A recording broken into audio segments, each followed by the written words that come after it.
sagement continuer à arrêter ce qu'on fait la semaine précédente. Il y a beaucoup de petits sujets que je vais évoquer. Le temps qu'on parle à quel niveau de prière pour le Dieu, je pense que c'est le père de famille qui nous intéresse un peu plus. On a le petit sujet à discuter entre Zoé aussi. Peut-être qu'on en parle aussi un peu. Là, on va consensuellement avoir un devoir. Je vais un peu répéter ce que j'ai dit la semaine passée sur perception et perception et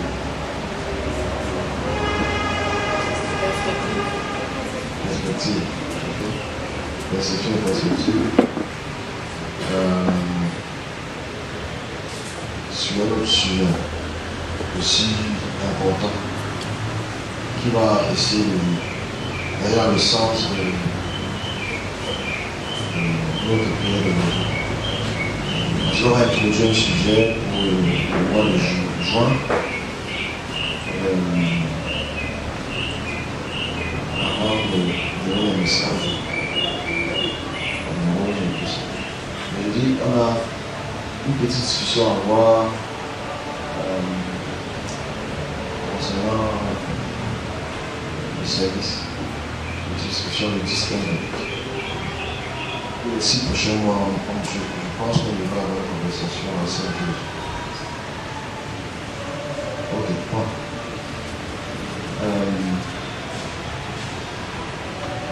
Nous sommes au centre de discussion très intéressant, très important pour l'humain en général.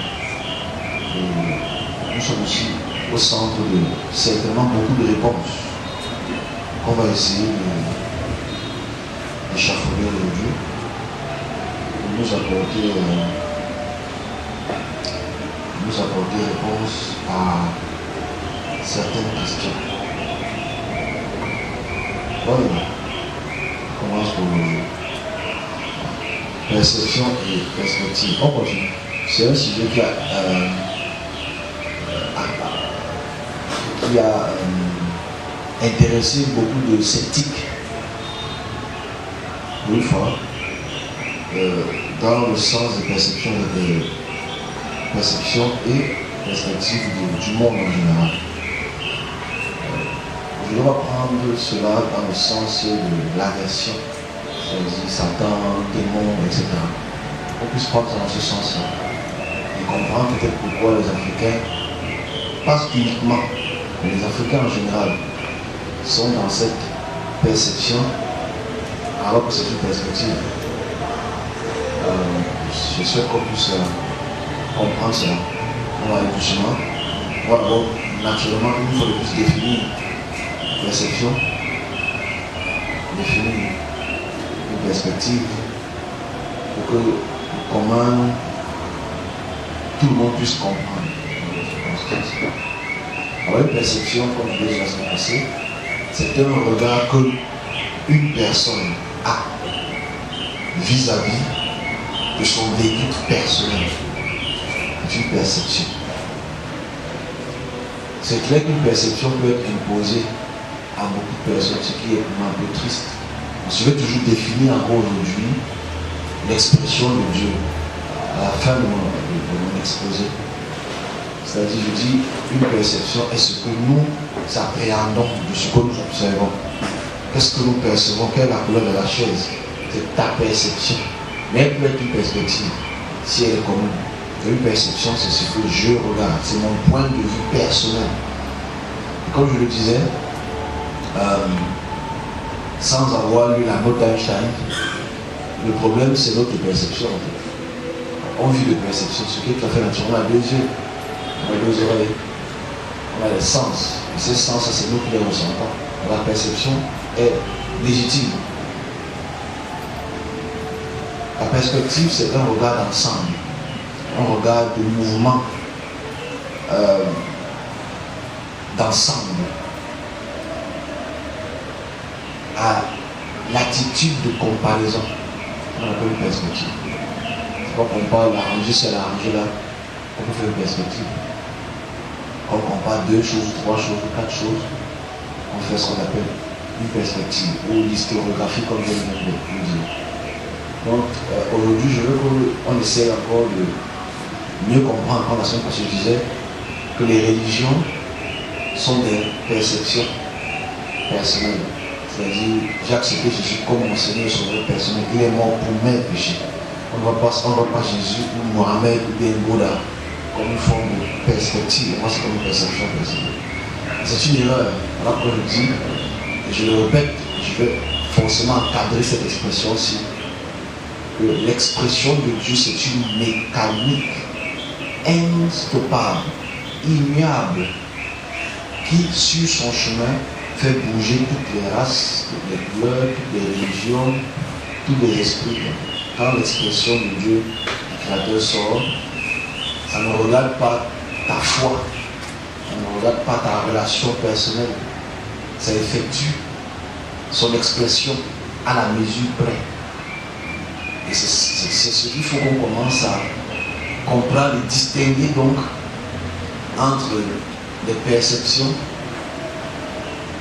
et les perspectives. Parce que c'est une réalité aujourd'hui que nous vivons. Parce que nous vivons des perceptions des autres. Dans la religion, nous vivons des perceptions des autres. Et ce n'est pas grave, parce qu'à la fin, comme je le dis toujours, que ça fait souvent, on a le droit de croire en ce que l'on croit. Alors on va dans la perception et perspective de ce qu'on nous a défini comme démon. On nous a défini comme Satan. On ne va pas Satan. On va prendre Satan, le diable, le démon, Léviathan, tous ces super noms-là. On va toujours prendre le temps d'aller dans la perspective et la perception. Je répète encore. Le véritable problème que nous avons dans notre génération, même si c'est une génération qui se... Je suis content qu'elle se réveille déjà. Nous avons on est plus bêtes comme il y a 30 ans. Bon, à part ceux qui sont à l'instant, c'est bêtes encore. Et c'est leur droit. C'est pas grave. Moi, qui passe, je l'ai dit hier, ça m'a fait très mal. Je suis rentré du basket, parce que ça me dit basket. Je suis rentré du basket hier, je suis passé vers le rond-point du marché central. Il n'y avait pas les embouteillages, au rond-point là, à côté de l'ancienne poste, UBA, j'ai vu une très grande affiche. Très grande affiche. Très grande. Ça, c'est ce qu'on appelle la perception. Ça, c'est ma perception de ce aussi. C'est pas une perspective. Un très grand serviteur de Dieu du Nigeria, je ne sais pas son nom, il avait les mains levées dans le ciel comme ça. Et il avait en face de lui Jésus-Christ blanc qui touchait les yeux de l'autre blanc et il a fermé les yeux comme ça. Ça m'a fait très mal de voir à quel point un papa qui a près de 70 ans n'a pas encore compris ce qu'on appelle l'aliénation mentale. C'est-à-dire, tu élèves tes yeux vers un blanc. Je veux dire, ça fait très mal. Parce que tu as décidé de donner l'image de Dieu à ce blanc. Et forcément, tu veux faire croire tout le Cameroun, tout le marché central et la population assez forte. Venez, ce blanc-là, et ce blanc-là est en lui. Je veux dire, imagine-toi au 15e, 16e, 17e siècle, quand nous étions tous des esclaves, on prenait ces blancs-là pour des êtres supérieurs. C'est toujours le cas aujourd'hui. On a décidé de calligraphier le Créateur, Dieu. Je n'ai rien contre lui, hein. Il est juste aliéné. C'est-à-dire, moi je suis très content parce que même dans mon passé, je n'ai jamais vu ce type d'image, je n'ai jamais affiché ça. Wallah, il s'est jamais fait ça. Parce que moi qui pense avoir vu certaines choses, je n'ai jamais vu un homme avec la barbe. Jamais de ma vie. Que je mets un homme avec la barbe pour ça. Et ça m'a fait mal. Je dis à la moto, ralentis un peu. Je vais à combien, le type, il a les mains levées comme ça. Le gars là est comme ça, avec la barbe blanche. C'est le gars qui joue le film là. Il est là avec la barbe blanche comme ça. J'ai dit, mais c'est pas possible, papy. Qu'est-ce que tu fais comme ça? Là, comment tu rends tout un marché bête? Là, tu as rendu tout le marché bête. Il y a un croiseur au Cameroun. Il va faire sûrement du bien à beaucoup de personnes. On se comprend? Mais tu es en train de montrer que toi qui es un ancien, tu as plein de sagesse. Tu veux nous confirmer et nous affirmer que Dieu, c'est lui. Ce blanc-là. Et les petits enfants, quand ils vont voir ça, ils vont voir un blanc qui est venu rendre visite au Cameroun. Il aura la barbe là. Papa, c'est Dieu. Ça, c'est une aliénation collective. Mais tu réalises que cette perception, il veut la rendre une perspective. C'est sa perception de Dieu. Mais pour moi, c'est très grave. Parce qu'on va arriver au Satan. On va arriver à Satan. Satan, le démon, le diable, etc. Parce que je peux. C'est vraiment dit non, tu ne peux pas comprendre ces personnes. Oui, la foi est personnelle. C'est clair que la foi est personnelle. Mais Dieu n'est pas personnel. Dieu est le créateur de toutes choses. C'est pas une question. Parce qu'il faut qu'on arrête de personnifier les choses de Dieu. Il faut qu'on arrête de personnifier. Dieu est dans mon cœur, il me parle. Ça, c'est tu te personnalises. On appelle ça la schizophrénie. Parce qu'en fait, tu te parles à toi, mais tu penses que c'est un être supérieur qui te parle. Parce que la vraie question qu'on va parler tout à l'heure, on peut citer beaucoup de sujets qui font peut-être mal. C'est donc il te parle de l'intérieur. Qu'est-ce que tu as faim? Bref, on continue. On est là dans la perception et la perspective. Ça va faire très mal de voir à quel point, dans tous les grands quartiers, sûrement dans sa super belle croisade qui a fait certainement beaucoup de bien, je vous dis encore avec beaucoup d'utilité. Quand tu vas entrer dans cette croisade, tu vas voir un homme blanc qui prie pour l'homme blanc. Et le papa qui est comme ça, c'est un homme sage. Si le père a dit ça, c'est que c'est vrai. Sa perception personnelle devient une perspective pour toute son église. Et forcément, moi j'ai encore vu des images ce matin où les gens n'ont pas. C'est normal d'avoir honte de mettre un homme blanc derrière ta maison qui est comme ça. Ça ne gêne personne. Et celui qui le dit a tort, celui qui le fait a raison. Perception, perspective. On est sur le démon, Satan. On va commencer par Satan. On va aller vers les démons, on va aller vers toutes ces dénominations qui sont pour moi une perspective. Alors au commencement, dans les textes, je ne veux pas dire hébraïque parce que ça n'existe pas. Ça n'existe pas dans la Genèse, la bataille dans le ciel. Ça n'existe pas dans les prophètes, la bataille dans le ciel. Il n'y a aucun prophète qui dit qu'il y a une bataille dans le ciel. Dans la Bible hébraïque. Il ne faut pas qu'on confonde ce que Isaïe a dit, qui parle de Tyr, le roi de Tyr. Le roi de Tyr est un roi qui vivait, qui était très puissant. On ne parle pas de Satan qui est tombé le ciel. Ça parle de Tyr qui va tomber. Je m'adresse encore à tous mes collègues qui ne vont jamais écouter ça parce qu'ils sont dans leur perception. Ils veulent absolument forcer tout le monde dans leur perception. Alors, on a appris beaucoup de choses, comme je l'ai dit à beaucoup de moi. Je vais revenir dessus parce que c'est une perception qui est fortement irradiée. Même si on va définir tous ces mots sagement. La bagarre dans le ciel, pour lesquels on a chassé les démons, et ils sont venus sur terre, spécialement sur terre, et ils sont enragés. Parce qu'ils savent que le Fils de l'homme revient bientôt, ils sont là pour nous tuer, ils sont là pour détruire, beaucoup de mythologie comme ça. Est-ce qu'il y a une part de vérité dedans? On va essayer de comprendre s'il y a une part de réalité dedans. S'il y a une part de réalité mélangée. Et vous savez que quand on parle de perception ou de perspective, le plus important ici c'est de comprendre ce dont nous avons besoin d'apprendre. Satan veut dire adversaire. Shaitan, oui, Shatana, veut dire simplement dans le langage sémitique, adversaire, opposé, opposant.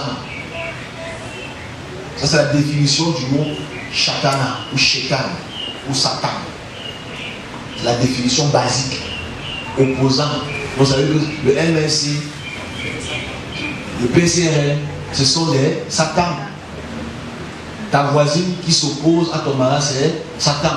Par définition, le mot Shatana ou Shatan, ça ne veut que dire celui ou celle qui est adversaire. On est ensemble? C'est vraiment important de définir ces choses-là, sinon on ne va pas se comprendre. Donc, si on a cette base-là, c'est là où tout le problème pour moi a toujours commencé. Parce que je le dis depuis beaucoup d'années, mais je pense que comme le mainstream impose un regard, on est dans le mainstream. Daimon ou daimonia, c'est toujours la même chose, c'est toujours les opposants. C'est les esprits inférieurs qui agissent sur les daimonias, les démons. c'est les esprits inférieurs, par définition grecque. Démonia, c'est le mot grec. Ce sont des esprits inférieurs qui agissent dans la population pour leur causer du tort. Il y a aussi les bons démonias, il y a les mauvais démonias. Ça, c'est par définition. J'ai défini ce que ceux qui ont inventé le mot ont dit. Parce que n'oublions pas que quand un mot est exprimé, quand un lexème est exprimé, ça a une définition spécifique dans une région du monde spécifique qui a un regard sur le monde spécifique. Ok? Loukis ou Lucifer. Loukis. Lucifer, c'est un autre mot qui fait très très peur. Loukis, Lucifer, c'est Loukis en grec, gréco-romain, ça veut dire lumière. Okay? Donc Lucifer, c'est lumière, ça veut dire quelqu'un qui est lumière. Bon, définitivement, la Bible a pris cette interprétation qui est grecque, contexte grec. Parce que dans la mythologie grecque, il y a des demi-dieux qu'on appelle Loukis, qui est le fils de Jupiter. On est ensemble. Donc ceux qui ont écrit le mot, ceux qui ont défini le mot Lucifer, avaient encore un contexte grec. C'est-à-dire qu'ils connaissaient ce que les Grecs pensaient de ce qui est Loukis. Parce que Loukis, c'était un homme puissant qui a été juste chassé du ciel par Jupiter. Est-ce qu'on est ensemble? Je vais dans les définitions simples. Parce qu'aujourd'hui, on est un peu confus. Et forcément, dans cette confusion, pas Confucius, dans cette confusion, même quand l'esprit parle, je suis Lucifer, tu es berné en fait. Je suis Satan, tu es berné. Donc même le serviteur de Dieu vit dans Stéphane Bern.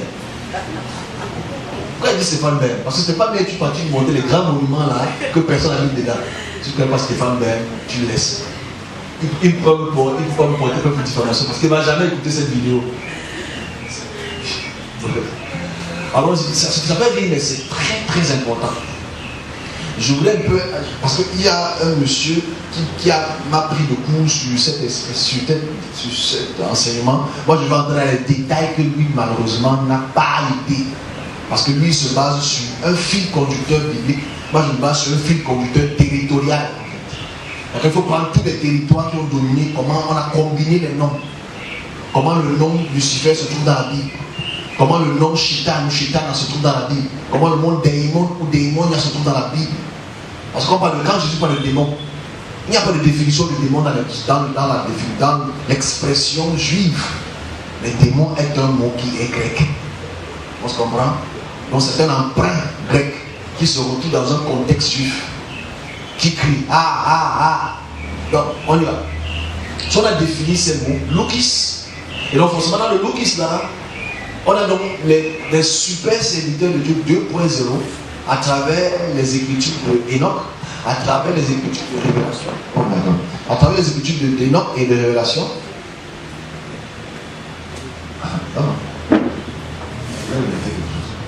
À travers les définitions de ces deux-là, ont déterminé que le texte dans Ésaïe, où on dit que Tyr est tombé, tu étais l'enfant de lumière, tu es tombé. Là, on parle d'un homme riche, on parle d'un peuple riche, on parle d'un royaume riche qui est tombé sous la main de Nabuchodonosor. Il faut connaître l'histoire. Je le dis depuis peut-être 3-4 ans, ceux qui sont avec nous. Donc, Loukis, Satan, démon. On y va. Si on a défini les trois, je souhaite même qu'après, si on voit des questions, on va naturellement échafauder dessus. Alors, selon eux, il y a eu des bagarres dans le ciel. Satan, qui était le plus proche collaborateur de Dieu, le plus proche, était l'enfant de lumière. Loukis a été chassé du ciel et il est tombé direct à Douala. Bien sûr. Il est tombé directement sur terre et forcément, il a amené plein d'anges avec lui. Voilà ce que nous on a appris. Et c'est cette leçon qui est une perception personnelle qui est devenue une perspective pour le monde aujourd'hui, que que ce soit les musulmans, les chrétiens, etc., les ésotériques, les maçons, les francs-maçons, les rosicruciens, tous ont pris cette logique-là et l'imposé donc à l'humain. Et aujourd'hui, on sait que l'adversaire de Dieu, c'est Satan. Satan. L'adversaire de Dieu, qui a même connu Dieu depuis son bosom, s'appelle Loukis, Lucifer. Quand tu entends ça dans les films des zombies 2.0, tu commences à trembler. On met moins de 18 ans. On dit Satan arrive. Ah, il y a les longues ongles. Ah, Satan a les cordes comme ça, les longs cordes. Hellboy. Hellboy, ça veut dire il vient de l'enfer. Hellboy. Alors, on a vu beaucoup de films sur ce. Mais quelle est la réalité en fait? Et tu réalises qu'il y a tellement de films sur Satan, tellement de livres best-sellers sur Satan, sur Lucifer, pour lesquels les gens s'alimentent. Mais la première question qu'on doit se poser, et on doit aller crescendo dans ce petit enseignement sur la perception et la perspective, mais une perception qui est devenue une perspective forcée, c'est que le Créateur a un adversaire. Un adversaire redoutable pour lequel la bataille est sévère. Tous les jours, d'où ça vient? Première notion de Shetana, ou bien de celui qu'on appelle Seth. Shatan, Seth, ça a toujours le Shin. La première version de Shetana vient de la cosmogonie égyptienne. Parce qu'il faut d'abord donner son origine avant de vociférer comme certains pasteurs vocifèrent. C'est-à-dire l'origine de la bataille entre la lumière et les ténèbres commence dans les écritures de ce que les égyptologues blancs ont nommé le livre de la mort. Pourtant pour les Africains c'est le livre de la vie. Je donne la perception et la perspective. C'est-à-dire que pour les blancs, ça c'est le livre de la mort. Et pour les Africains, c'est le livre de la vie. Dans ce livre de la vie, pour les égyptologues, les Kamites, c'est comme on les appelle, ou les Kamites, mettons ça, si va les parler dans tous les ténéros et tout le reste, ils disent qu'il y a un combat constant entre le lever du soleil et le coucher du soleil. Le lever du soleil, c'est quand Ra gagne. Le coucher du soleil, c'est quand Seth gagne. Donc c'est la première perception de la lumière contre les ténèbres. Je me répète encore, dans son origine, ce n'est pas un débat, c'est écrit noir sur bleu. Les reliques existent encore aujourd'hui et les égyptologues s'en vantent. Et il faut qu'ils arrêtent de se vanter parce que ce concept est absolument incongru. Dans la bagarre qui est entre la lumière, qui est Dieu, entre les Ra, l'incarnation de la lumière, ou Osiris, ou Osir, l'incarnation de la lumière, le Fils, et Seth, l'incarnation du mal, ça n'a pas commencé avec le judaïsme. À cette période-là, on appelait Seth le mal, le chien errant. On se comprend? Il n'y avait pas encore Shetana, il n'y avait pas encore démon, il n'y avait pas encore Loukis. On entend? D'abord, la base. Parce qu'avant d'aller dans ce que nous voyons aujourd'hui, il faut qu'on explique aux humains qui n'ont pas la connaissance historique, la progression des idéaux du mal. Parce qu'ils se posaient la question, c'est quoi le mal? D'où vient le mal? Parce que le mal était là. Et il n'y avait pas de solution véritable pour le mal, entre guillemets. Ensuite, on voit cette cosmogonie se développer en Mésopotamie, où on réalise donc Shamash, qui est le dieu de la lumière, okay? Lumière, soleil, ok? Et on voit Mot, qui est la mort. On a fait ça beaucoup de fois ici. Ceux qui ont les petits bouquins, vous allez peut-être aller pour réaliser ça. Donc la bagarre donc, entre les deux, c'est toujours entre la lumière et les ténèbres. Le judaïsme n'a pas ça. C'est vraiment clair comme le proche. Quand on prend la peine de lire les 5 livres de Moïse, il n'y a pas de lumière et ténèbres. Il n'y a pas ça. Ah, ben mais non, au commencement, non. Là, il parle de la création selon son concept. Ok? Il parle de la création selon son concept.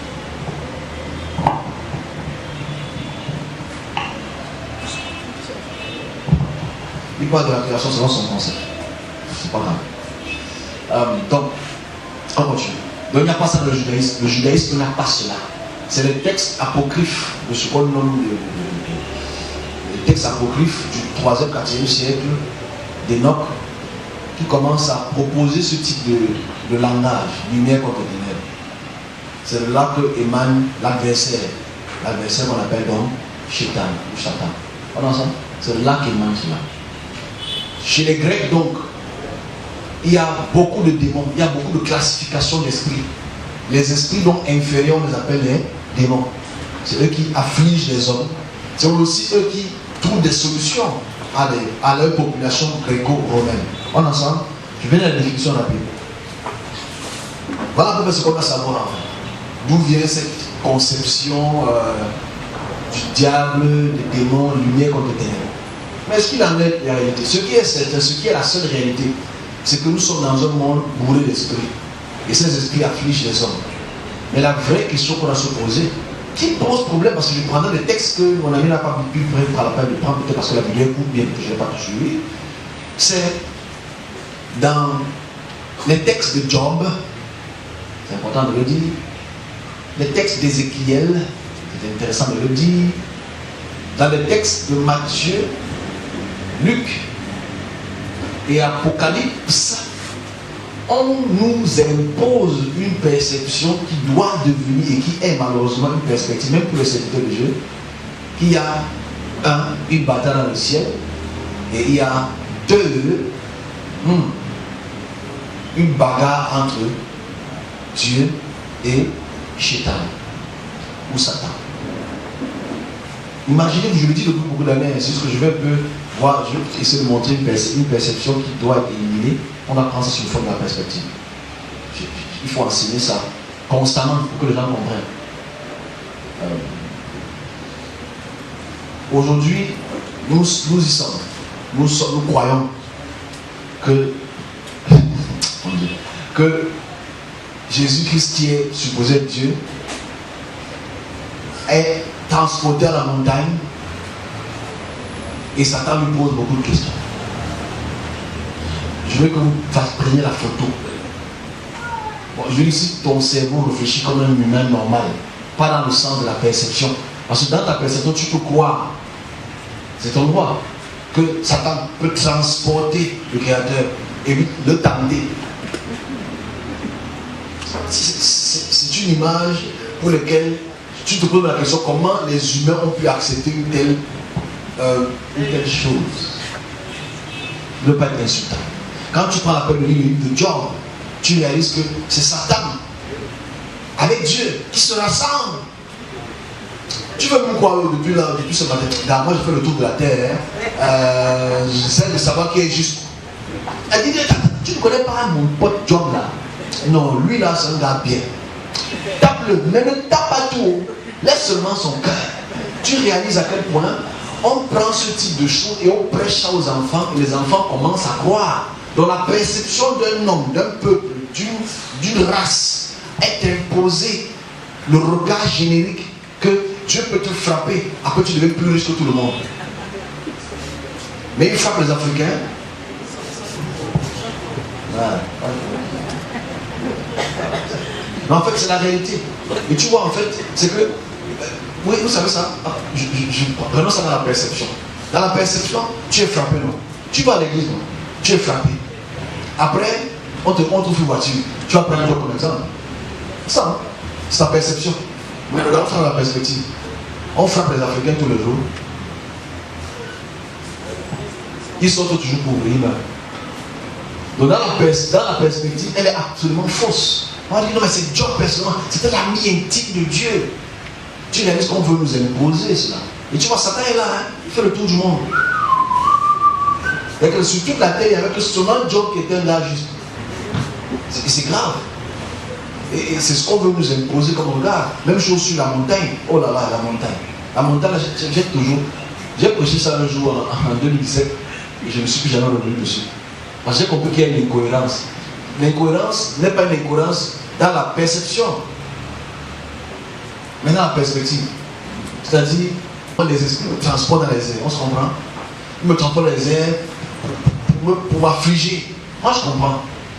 Et forcément, quand moi je l'enseignais, je prenais ça sous ma perspective, ma perception, pardon, pour vous expliquer que l'ennemi peut t'attaquer. Mais quand je sors de cette perception et que je vais entrer dans la perspective, je trouve ça carrément loufoque. On transporte, on m'emmène Dieu dans les hauteurs. Hey.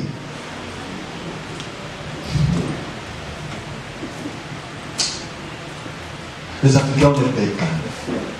Non, les Africains, je pense qu'il faut que le réveille là, avec le taser. Quand on va dans tous les écoles, on donne le taser. On réveille les Africains avec le taser. Quand on se pose pas la question, comment est-ce que Satan, c'est Satan, non, oui.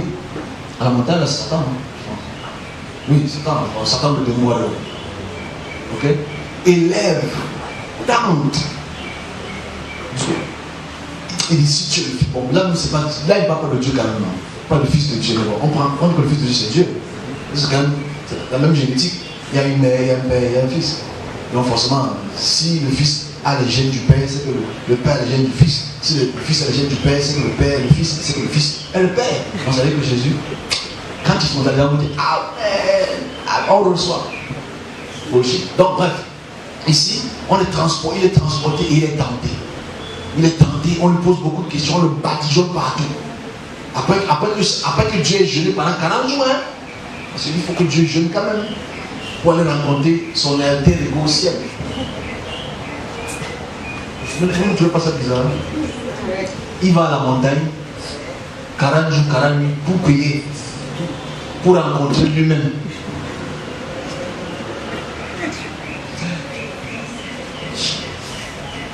On se calme. C'est pas ce que Dieu, tu vas comprendre. Quand tu perçois cela, tu vas dire non. Moi, je ne suis pas à la montagne pour rencontrer Dieu. Il veut nous montrer comment faire. C'est la seule excuse. Mais on continue. On est dans Satan avec là. Avant d'entrer, je prenais quelques exemples. C'est moi qui me suis con. C'est eux qui sont intelligents. Donc ici, même dans l'Apocalypse, on réalise qu'il y a une bataille de la fin du monde entre la lumière et les ténèbres. Pour lesquelles les ténèbres même sont en train de gagner. Ils tuent tous les élus. Il ne reste que quelques-uns. Très fort, abominable abomination. La dame en pourpre. Babylone. Pourtant, Babylone est éteinte depuis 5 siècles avant. Donc ici, voilà ce qu'on apprend sur ce que c'est que Satan, ce que c'est que le diable, ce que c'est que Lucifer, démon et tout le reste. Qu'en est-il en réalité? Est-ce que Satan existe vraiment? Satan. Est-ce que Satan existe vraiment? C'est-à-dire, est-ce que l'adversaire de Dieu existe vraiment? Est-ce que Dieu peut avoir un adversaire?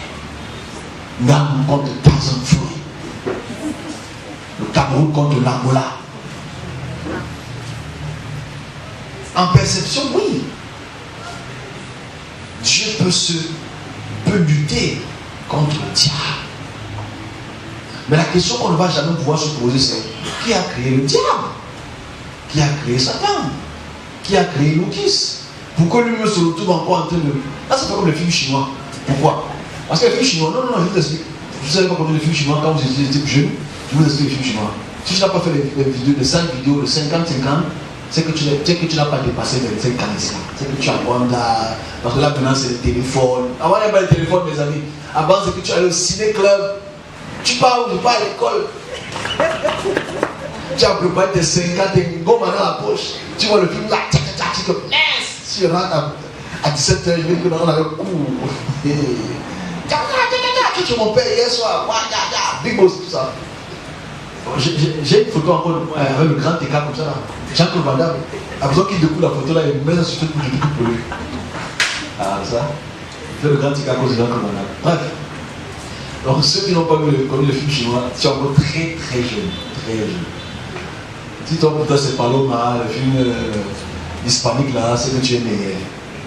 Donc en fait ici dans le film chinois, il y a un maître. Le maître enseigne à ses élèves et si le maître devient mauvais, l'enseignant et l'élève peut se retourner contre le maître et ça fait la bagarre de la fin du film. drunken master. Il était comme son maître. Ça fait que tous les Camerounais maintenant boivent le lit. Tu as compris ça, ça va aller. Donc en fait ici, la réalité est qu'aujourd'hui on veut faire cette caricature que le Créateur peut et lutte contre son adversaire tout le temps. C'est une bagarre qui ne s'arrête pas. Et à un moment même, Satan arrive à gagner. Parce qu'il y a trop de guerres sur terre. Parce que j'ai déjà quand même trop travaillé là-bas en Ukraine, là en Afghanistan, là au Congo, là au Lozo. C'est trop de batailles, c'est partout. C'est fait très mal d'avoir cette exception-là. Dieu n'a pas d'adversaire. Le Créateur n'a pas d'adversaire. Là, quand je le dis encore, avant d'aller dans Satan, avant d'aller dans le démon et tout le reste, c'est quand tu commences à considérer le Créateur en tant que Père, en tant que Dieu. Parce que Dieu veut dire simplement divinité. Et divinité veut tout simplement une puissance qui est tutélaire à une région spécifique d'un territoire spécifique. Définition, je dis encore, je me répète parce que c'est très intéressant. Si tu dis que le Créateur est Dieu, c'est ton droit. Mais Dieu veut dire Deus, qui veut dire déité, qui veut dire divinité. Et une divinité, c'est une puissance tutélaire. Tutélaire veut dire cette force spirituelle a pour domaine de prédilection et de domination un territoire spécifique. Et forcément, si toi, je vais maintenant montrer le regard, le regard, pourquoi est-ce qu'on appelle les démons? Le regard, pourquoi est-ce qu'on appelle les shaitan, etc., etc. Avant d'entrer dans notre sujet pour lequel on va s'appesantir, c'est-à-dire, quand un Dieu, le Dieu El, le Dieu Shamash, le Dieu Jupiter, le Dieu Apollon, etc., le Dieu Ra, toutes ces divinités, ces dieux sont des dieux des régions spécifiques. On se comprend? Donc, toute divinité d'une région spécifique, d'un territoire spécifique, aura toujours des adversaires. J'explique l'origine, l'adversité. On adresse à tous mes collègues qui ne vont jamais comprendre ça parce qu'ils connaissent trop. Parce que si un territoire possède des hommes, possède des femmes, possède du bétail, possède de l'eau, possède des plantes et des fruits, ça attire la convoitise des autres territoires. Donc celui qui veut convoiter ton territoire devient automatiquement ton adversaire. Voilà pourquoi les divinités ont les adversaires, mais le Créateur n'a pas d'adversaire. Il faut expliquer ça sagement. Ça n'a pas de sens aujourd'hui, mais ça aura un sens demain. Va doucement. On a ça. Je dis que je ne prépare jamais ce que je dis. Ça, c'est gratuit. Je suis en train de penser aux annales de ce matin parce qu'on va monter sur le visage. Donc je dis, en fait, la réalité est que si tu comprends, donc elle a des adversaires. On se comprend? Mout. Si tu vis en Afrique, Osiris a son adversaire. Seth. On est ensemble? Donc chacune des divinités, tutélaire d'un territoire spécifique, a un adversaire farouche, multimillénariste, qui dérange, qui envoie ses agents pour détruire. Et naturellement, voilà donc d'où vient la notion des adversaires, des puissances tutélaires. Mais la réalité est tout autre. Parce qu'il faut se dire la réalité en fait. Le Créateur crée des humains, crée des esprits, crée des puissances et donne à tout un chacun une fonction dans un domaine spécifique. Je recommence encore. Le Créateur, qui n'est pas Dieu, mais que tu peux définir comme Dieu parce qu'il n'y a aucun autre lexème pour absolument définir ce qui c'est que Dieu. Parce que quand tu dis que Dieu est dans ton cœur, c'est pas Dieu qui est dans ton cœur, c'est le sang qui est pompé dans ton cœur, qui fait tout coup, que tu penses que c'est quelqu'un qui marche dans ton cœur. C'est pas un qui marche. Tu n'as pas compris cette métaphore, c'est que tu es faible. Je peux être un poète, métaphore, faible. Bref, on laisse comme ça, je suis dans mon monde paranormal. Donc en fait ici la réalité est celle-là. C'est-à-dire, on doit prendre en considération le fait que la caractéristique d'un adversaire, c'est une puissance tutélaire. Toute puissance tutélaire a toujours eu dans leur histoire un adversaire. Dans chaque peuplement du monde, même ici au Cameroun, nos divinités ont toujours eu des adversaires. Et ces adversaires, quand ils attaquent la région, on y va rapidement, quand ils attaquent la dimension terrestre, elles vont attaquer les humains, elles vont attaquer le roi, la reine, les enfants du roi et apporter les maladies, les douleurs, etc. etc. D'où donc les exorcistes pour chasser ces esprits qui viennent de l'extérieur. C'est de là que vient le mot adversaire. C'est de là que vient absolument la conception de démonias ou daimonias. Est-ce qu'on se comprend? Mais si on a ça comme base, c'est-à-dire il faudrait que la plupart des humanoïdes qui aiment parler des choses spirituelles ne puissent pas seulement penser sur un angle, mais aller dans chaque région du monde et se poser la question. La divinité ici, c'est qui? Qu'est-ce qu'il ou elle fait dans cette région du pays? Est-ce que cette divinité a le pouvoir? Est-ce que cette divinité a eu des adversaires? Parce qu'en fait, une puissance peut venir dans un territoire, assiège le territoire, asservir les hommes et les femmes, met maintenant ces hommes en esclavage. Ça veut dire qu'en fait, elle impose à ce territoire une puissance tutélaire. La puissance qui existait là devient un adversaire automatique. Est-ce qu'on se comprend? C'est de là que vient l'adversité, ou ce qu'on appelle divisé ou ennemi spirituel. Allons maintenant dans le regard du Créateur. Parce qu'en fait, ici, j'essaie de vous montrer de l'humain dans sa perspective. On se comprend? Voilà pourquoi quand tu vas en Inde, quand tu vas en Chine, quand tu vas en Extrême-Orient, par exemple, ça, ils ont leurs adversaires territoriaux. Ok? Il y a des adversaires de territoire. Tu viens en Afrique, il y a des adversaires de territoire. Tu vas en Europe, il y a des adversaires de territoire. Mais la vraie question qu'on doit avoir en perspective, c'est-à-dire, est-ce que tous ces adversaires se connaissent? Est-ce que c'est un adversaire qui décide de se subdiviser en adversaire? C'est une belle question. C'est-à-dire, en fait, est-ce que c'est Satan, entre guillemets, qui se subdivise en multi-Satan pour sataniser les régions? Parce que c'est ce qu'on veut nous faire comprendre. Et c'est ça qui est très grave. Parce que moi j'ai écouté certaines personnes, parce qu'on va dans ce sens-là, excusez-moi, on est obligé de passer dans ce sens-là pour essayer de comprendre. J'ai fait l'effort cette année-ci on parlera de ça à la fin aussi, on parlera de Zoé, je veux qu'on ait une petite réunion entre nous, on va avoir compris. J'ai fait l'effort cette année-ci, depuis janvier, d'exposer les différents cultes spirituels. On est allé en Inde, on est allé en Chine, on est venu en Afrique, on est allé en Amérique du Nord. On a vu beaucoup de formes de religion. On se comprend? J'ai essayé de montrer à travers les vidéos, ce n'est pas une chose que j'écris, parce que quand j'écris, ça peut être subjectif. Comment est-ce que les esprits se manifestent? Comment est-ce qu'eux, en tant qu'esprits, chassent les autres esprits? Et que ces esprits, ce sont des esprits qui viennent d'ailleurs pour assujettir les enfants d'une région spécifique. Par l'exorcisme. On est ensemble?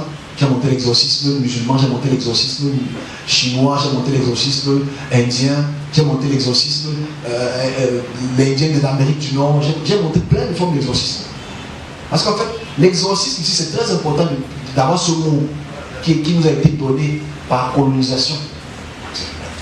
Expier l'esprit. On est ensemble, les gars. Alors, c'est très intéressant. Parce qu'on arrive au sujet pour les prières de famille. Je veux qu'on puisse comprendre les notions qui sont pour moi incongrues. Sinon, on ne va pas se comprendre. Je vais répéter cet enseignement-ci. J'espère que ça va se mémorer dans la... Parce que je n'ai pas préparé ça. Ce n'était pas le but de ce matin. J'avais autre chose à dire. Mais bon, je me suis imposé cela. Et ici, dans ces différentes notions culturelles, c'est important de voir, mais quand on va en Inde et qu'on voit Vishnu, on voit Krishna, on voit toutes ces divinités, ils sont les adversaires. Puisqu'il y a des prêtres spécifiques pour chasser ces esprits. Quand on va chez les shintoïstes, ils sont les adversaires, etc. etc., etc. J'ai vu une vidéo qui m'a fait beaucoup rire. Mais je ne ris pas parce que Ça fait rire, je ris parce que ça fait pitié. Pitié parce que ça me démontre à quel point les gardiens du Cameroun sont plutôt des ramasseurs de balles. C'est important de le dire. C'est des ramasseurs de balles, pas des gardiens. J'ai vu une très belle vidéo, je vais poster ça peut-être dans la semaine. Un prêtre catholique que j'aime beaucoup, très gentil, très doux, avec un beau bureau. J'espère qu'il parle ça pour les enfants là-bas. Il expliquait comment Marie chasse les esprits. Et il disait que quand il a appelé Jésus, c'était un peu lent. Il a dû appeler Marie avec le rosaire, et que dès qu'il a dit Marie Sainte Vierge, l'esprit a fait ah! Il n'a pas démontré la délivrance, hein, il expliquait seulement. Moi je le crois, sur parole. Ok? Et dès qu'il a commencé à taper le rosaire, l'esprit a commencé à faire ah! Et l'esprit est parti. Il a demandé à l'esprit. Même quand tu sors pour le nom de Jésus, il a dit que non, ils sont sur le nom de Marie parce que Marie accède la doléance plus vite. Non, ne riez pas. Ce n'est pas différent de ce qui se passe en Inde. Ce n'est pas différent de ce qui se passe en Chine, dans des différentes formes culturelles. Parce qu'en fait, quand tu peux avoir ces chamans, quand tu peux avoir ces prêtres, à travers sa possession, son démon, ceux qui écoutent la Bible, c'est ce que vous demandez, il faut comprendre que son démon a la capacité de chasser les esprits. Est-ce qu'on est ensemble? Mais quand tu les commentaires de nos colonisateurs colonisés, ils te disent, oh amen, on savait que c'est la main de Dieu. Tu réalises à quel point on est très très stupide. On ne prend pas la peine de se poser la question, quelle est la puissance que le prêtre a qui assujettit l'esprit? Qui est un adversaire? Les catholiques, ne vous fâchez pas. Vous êtes dans le même. Ok? Non, c'est dans le même. C'est pas grave, nous sommes tous dans le même. Parce qu'en fait, la notion qu'on nous a enseignée depuis qu'on est tout petit, avant qu'on le naisse, c'est ça. Il y a le grand serpent au ciel, il y a le grand dragon au ciel, il y a le Christ, il y a Satan qui est assis sur son trône, il a Christ sur le fond, 6. Ou c'est 9, ou c'est 12. C'est un vrai problème en fait. Donc, dans cette perception, elle devrait être révisée par nous les serviteurs. Mais on ne peut pas le faire parce que nous-mêmes, on est dans ça. On chasse les démons. Est-ce qu'on chasse les démons?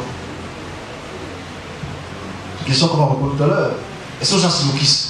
Est-ce qu'on chasse Satan? C'est une question qu'on va devoir répondre tout à l'heure, parce que ça va être un dimanche extraordinaire où on va essayer de parler de toutes ces choses-là et enseigner aussi aux gens qui sont encore dans une inertie assez profonde.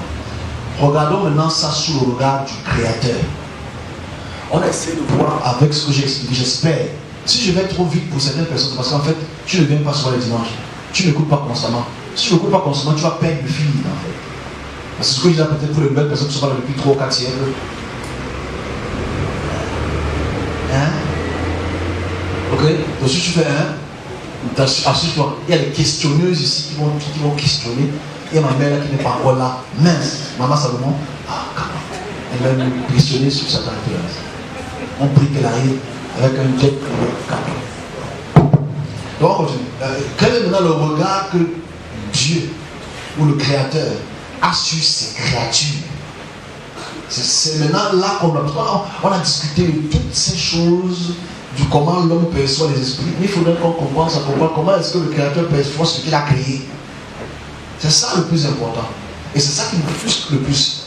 Et je vais rester incompris parce que je meurs. Peut-être après, les gens vont peut-être commencer à comprendre. Parce qu'en fait, tant que tu considères le Créateur comme Dieu, qui est un Père d'une région tutélaire spécifique, tu ne vas jamais me comprendre. Je recommence encore. Cher moi. C'est quand il y a un chat là, il a les yeux bleus. C'est un bénisse. Si tu le vois, ne regarde pas ses yeux, sinon tu vas tomber. C'est Satan.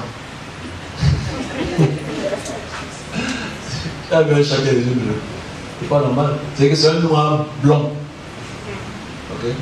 C'est comme si tu connais sa panthère noire. La panthère existe en Afrique. La panthère existe au Gabon, Kinshasa, Rwanda, Afrique du Sud.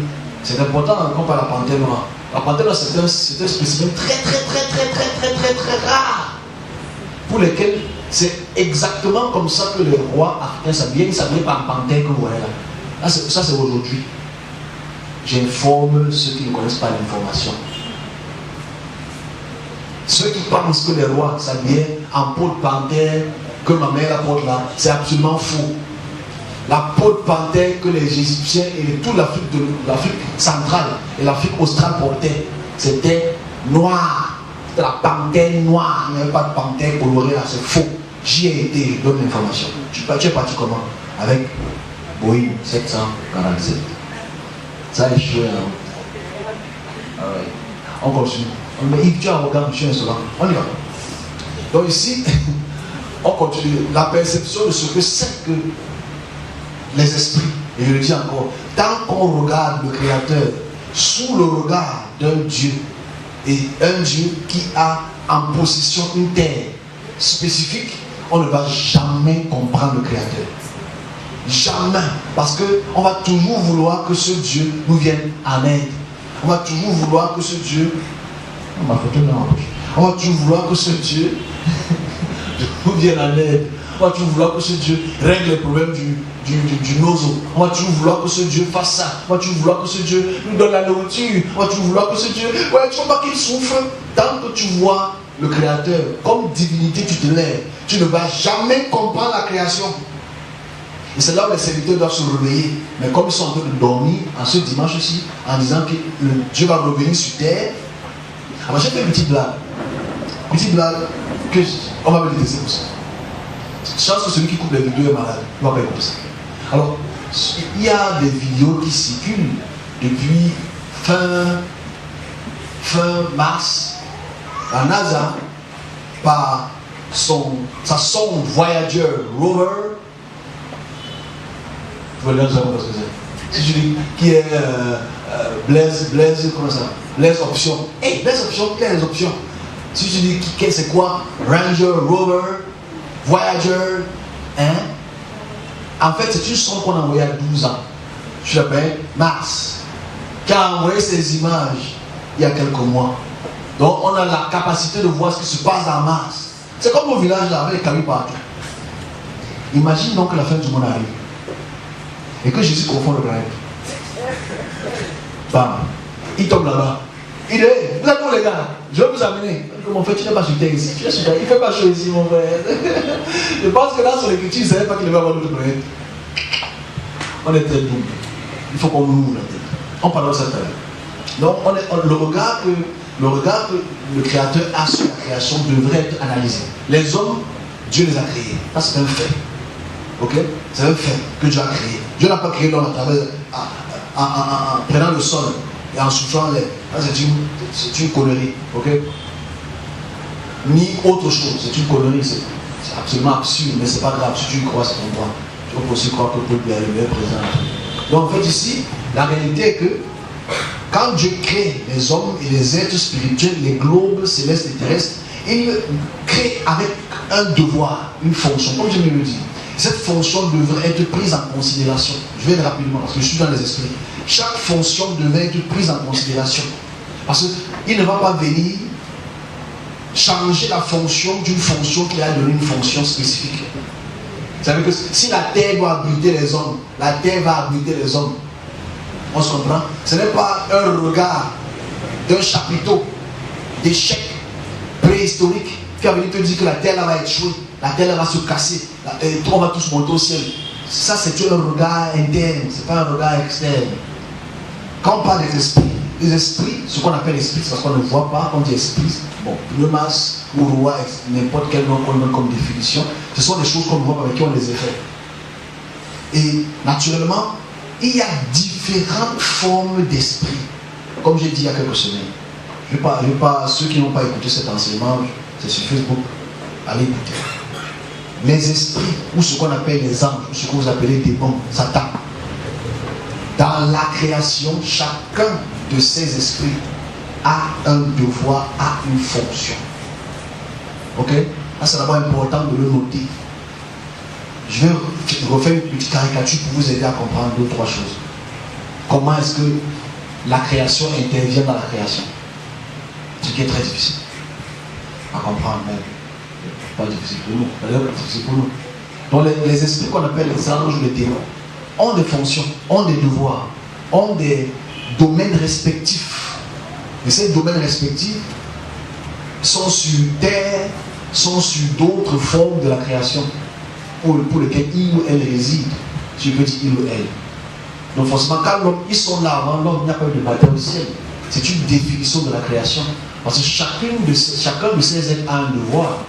Vous savez, le problème que nous avons en Afrique, spécifiquement, c'est que l'Afrique et l'Asie sont très communs.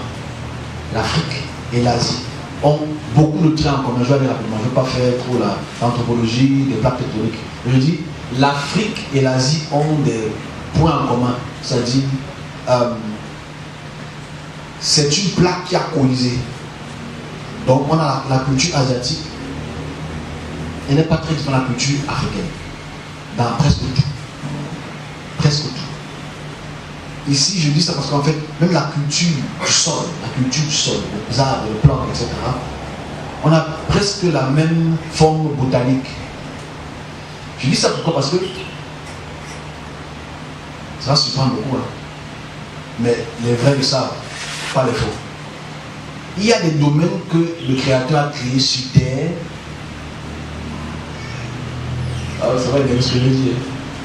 Mais dans des domaines spécifiques, dans ces deux régions, pour donner l'intelligence pour créer des médicaments, par exemple. Je dis encore, il y a des esprits qui ont reçu la fonction de guérir. Tu les appelles démons aujourd'hui. C'est clair, on se comprend.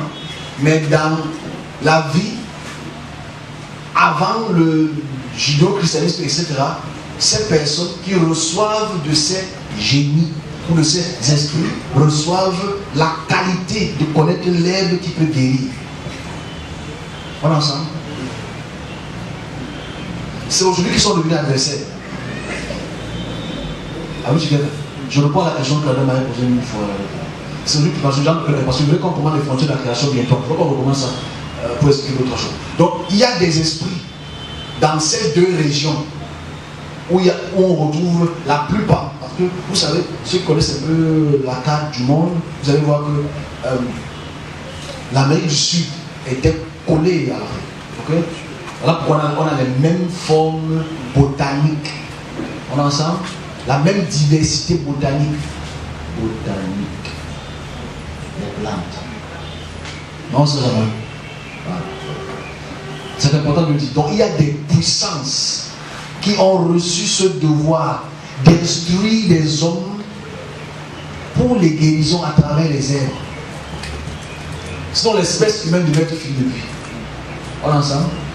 Voilà. Ça n'empêche pas qu'aujourd'hui, dans ces régions du monde, ces personnes ont encore cette capacité. Ce n'est pas une question automatiquement d'une transmission de père en père ou de fils en fils ou de fille en fille.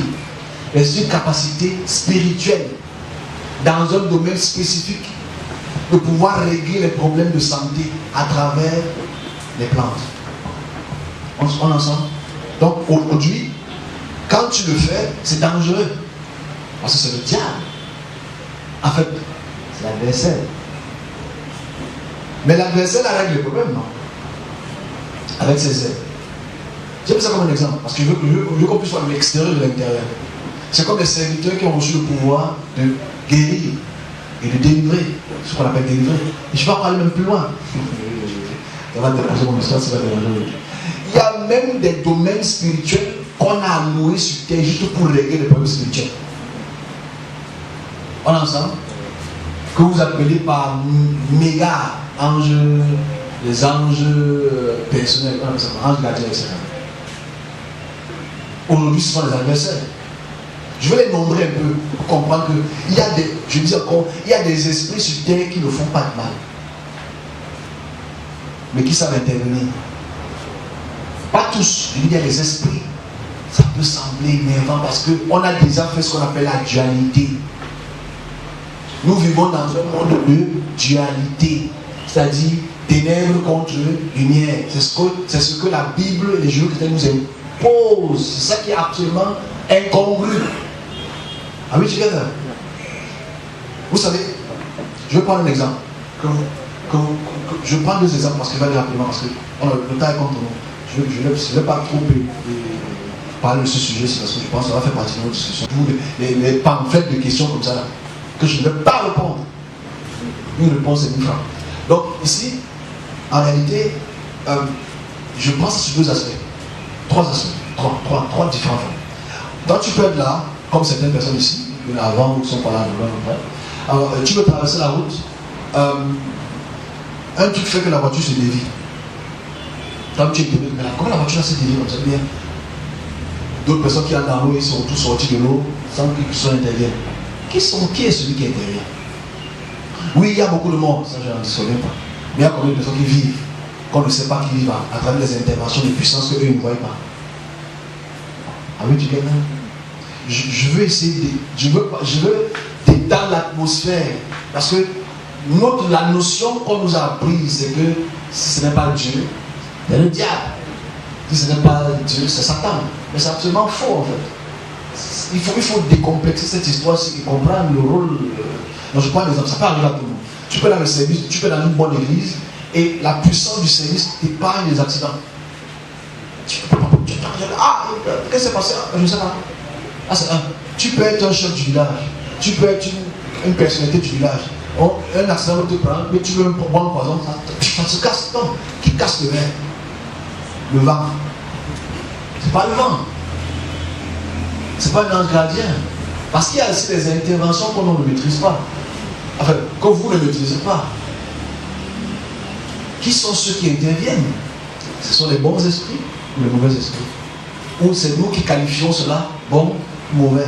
Voilà le vrai problème qu'on a de Satan, démons, le Christ, etc. Voilà pourquoi il faut absolument regarder ça d'un autre angle. J'ai fini pour aujourd'hui pour absolument faire comprendre une chose. Selon la création, il y a des puissances que le Créateur crée, comme les serviteurs qu'on a créés, comme les anges du service qui sont là pour les interventions extraordinaires, qui sont là pour la manipulation, je peux dire le mot manipulation du temps. Les esprits aussi, qui décident de leur propre gré d'assujettir, d'asservir les peuples, d'asservir les régions. Ils le font. Mais aussi des régulateurs dans cette puissance-là qui arrivent à réguler les puissances, qui arrivent à intervenir, que ce soit personnellement, que ce soit territorialement, etc. Donc en fait ici, en réalité, le Créateur ne lutte pas contre sa créature. Mais chacun, dans la fonction de la création, exerce le devoir qu'il doit exercer. Je prends un exemple et je m'arrête là après. Je sais qu'il y aura des questions par rapport à ça. Et je conclue que Satan n'existe pas. Le diable n'existe pas. L'oukis n'existe pas. Ce sont des concepts de perception qu'on va imposer comme perspective. Parce que chaque territoire a un adversaire. Chaque village a un adversaire. Et ces adversaires ne s'appellent pas Satan. Et ce qui montre encore la supercherie, c'est que dans nos églises où ils savent que nous sommes les plus bêtes, parce que nous sommes très bêtes, quand tu chasses un démon, ah, je m'appelle Lucifer, ah, clap for Jesus, on a trouvé Lucifer. Tu tues Lucifer tous les dimanches? Ah oui, tu viens? Tu as tapé le démon, ah, je m'appelle Léviathan de Léviathan, ah. Clap for Jesus, sois fan, tu le tues encore là, tu le tapes là encore là. Tu réalises que c'est eux qui nous manipulent. Nous sommes des serviteurs de Dieu, sont les plus manipulés au monde. Moi je suis content comme depuis la dernière, il y a plus longtemps que Lucifer était là. Là tu dis je m'appelle Lucifer, mon frère. Mais je vois, je n'ai pas, il n'existe pas. Ah bon? Tu ne savais pas? Mon maître m'a dit qu'il n'existait pas, c'est une cochonnerie. Les adversaires des territoires existent. Et c'est pour ça qu'on va prier aujourd'hui. Parce qu'en fait, il y a les adversaires des territoires qui apportent les différentes situations dans les vies des familles. Il y a le moment aussi, les familles deviennent des adversaires des puissances des territoires parce qu'ils décident d'aller vers d'autres puissances. Voilà d'où vient l'adversité en fait. Je me répète encore, je m'arrête là. L'adversité vient, pour les Africains, parce qu'ils veulent parler ailleurs.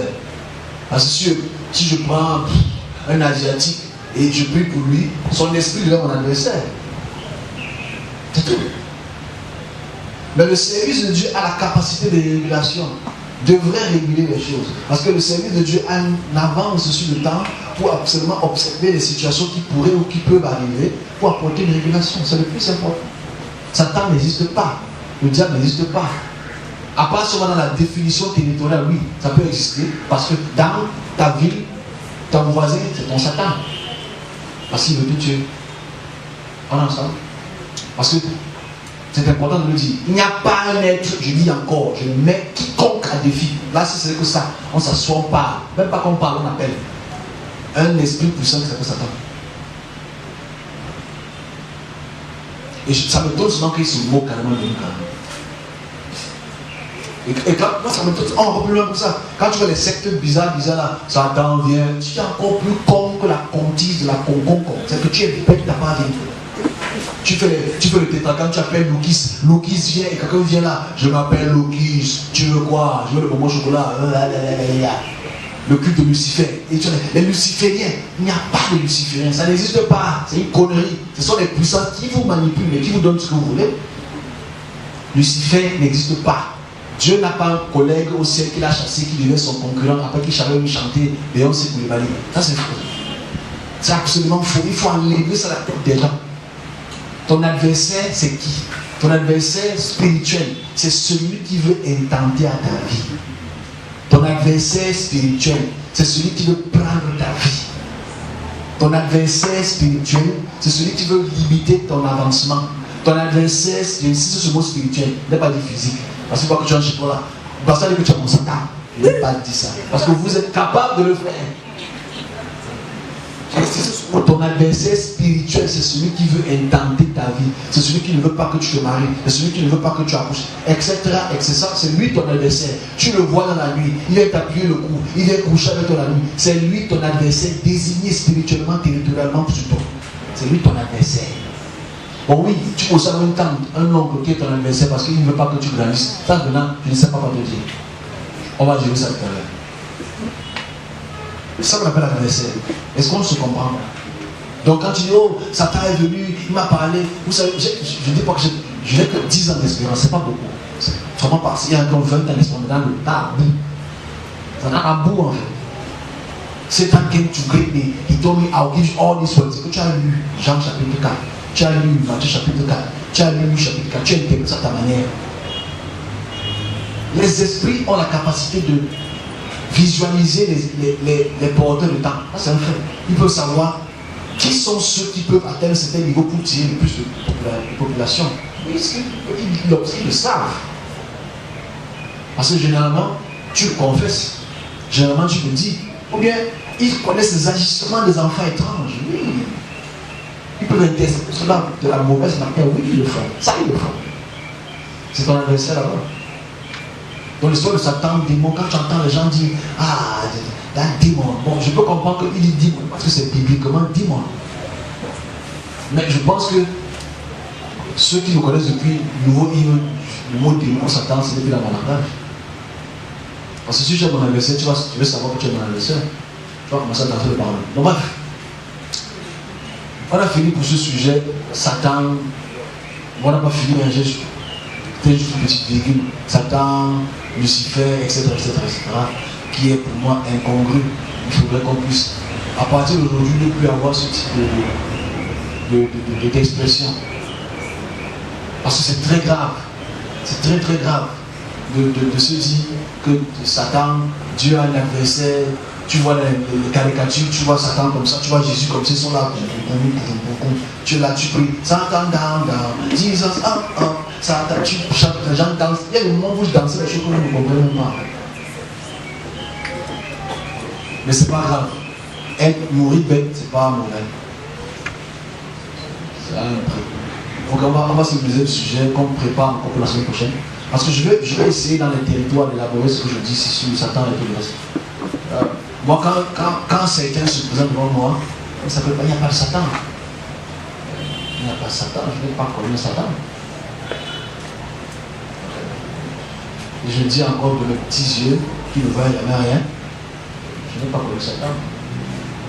Je connais les puissances qui dominent les territoires, mais ça ne s'appelle pas Satan. Tu dis que non, tu as vu son enfant. Voilà. On va sur le deuxième sujet qui est la géopolitique spirituelle des technologies. Le deuxième sujet, on va prendre quelques minutes, après on va aller sur un sujet pour lequel je voudrais qu'on puisse discuter ensemble aussi. Pendant ces mois-ci, on a pu